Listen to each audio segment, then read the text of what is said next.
so we've done our sides, our base, our connectors, everything's hunky-dory. We're on the last stage of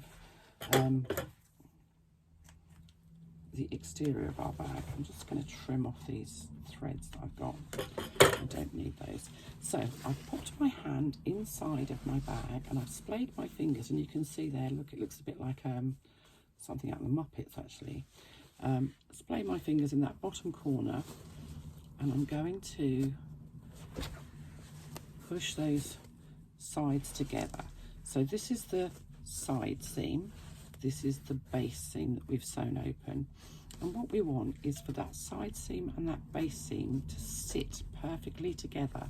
This is why we press our side seams open, so that our seam allowances are all kind of as small as they can be and out of the way. We don't want big thick seam allowances. If we have our seams turned one way or the other, we just get a bulk of fabric, and it's quite difficult. This is quite a lot to go through anyway, so you don't want any extra bulk. So by opening up our seam allowances, we're reducing the amount of layers that we're sewing through. So I'm just popping a few clips on there, just making sure that everything is, just going to use my seam ripper just to push that out a little bit more, because I don't actually have my awl here. And then I'm going to flatten that out, and I'm going to stitch across there using a 3/8 of an inch seam allowance,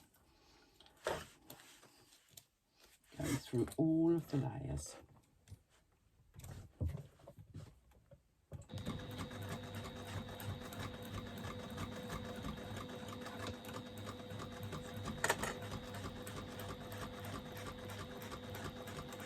Try and make sure that the seam allowances stay open as you stitch across them.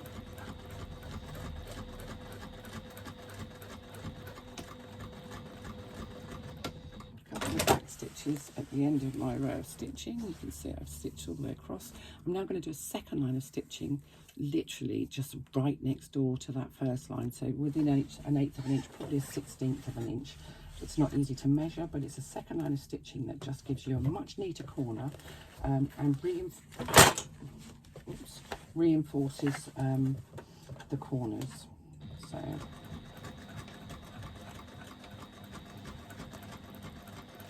it also flattens any bulk in those corners.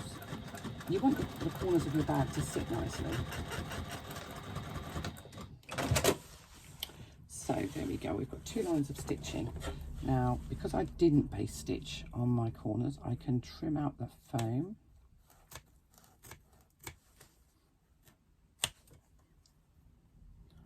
On both sides. And I suspect this is probably why I don't baste the corners, because it's just easier to trim out the foam when there's no basting on this particular part. I don't know, I never have basted corners, I don't think. Not that I remember anyway.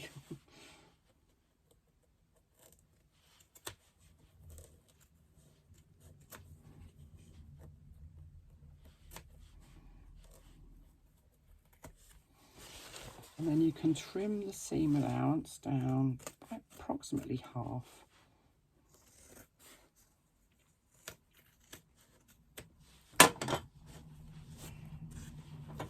Get rid of any stray threads. And we're going to do the same thing with the second corner. So I'm going to pop my hand back in. Yeah, pop my hand back in.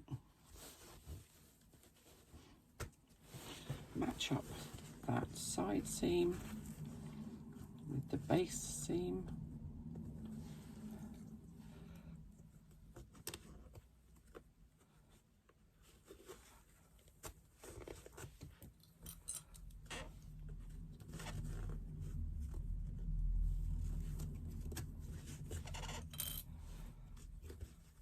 And again, I'm going to stitch across that corner using a 3/8 of an inch seam allowance.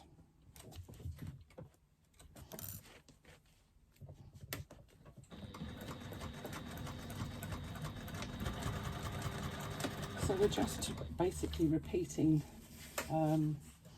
what we did on the first corner, really. And we're going to do that 2 more times because we're going to do the same thing with our lining, which is constructed in exactly the same way, other than the fact obviously it doesn't have a hook on it because we've already lined our flap. So 1. The second row of stitching just outside of the first row. For security.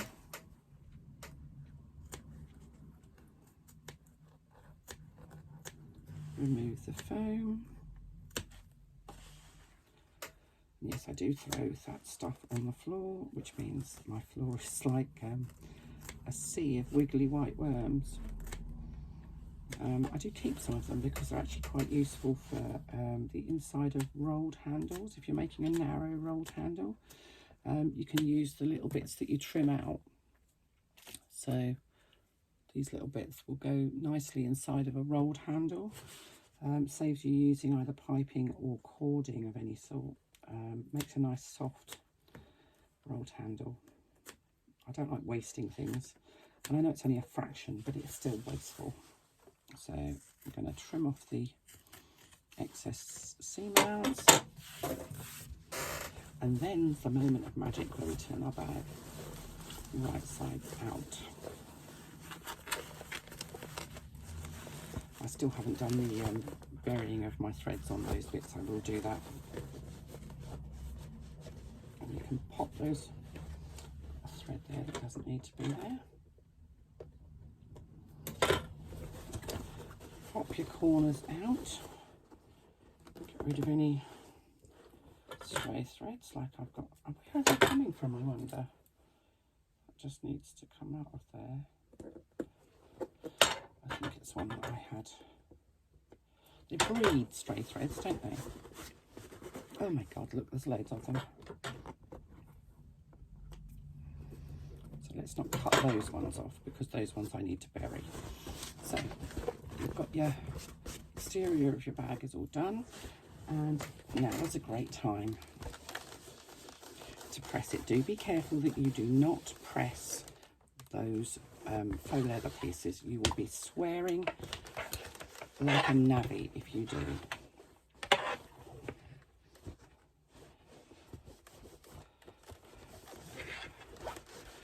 So you can give this all a bit of a, this is a sort of a linen based fabric, so it creases quite badly. I like the sort of geometric design on it.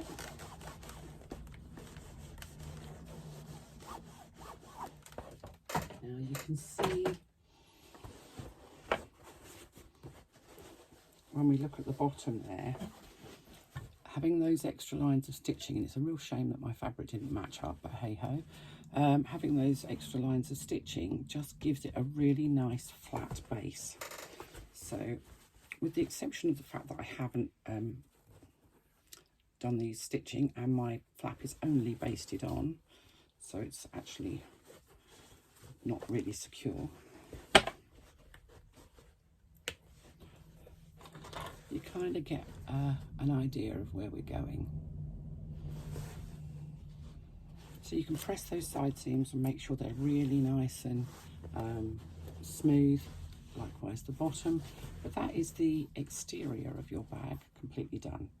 I just need to get my lining and then I'll have my flap attached properly.